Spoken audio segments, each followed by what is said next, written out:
In front of me is OnePlus Ace 3V, and today I would like to show you how you can set up face unlock. Begin by going into settings and scrolling down to access security and privacy. Then tap on device unlock and click on face and fingerprint unlock over here. Now select face section and enter your current login method. Following that, select continue.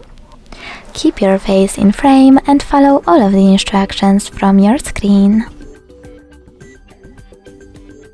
Then hit done.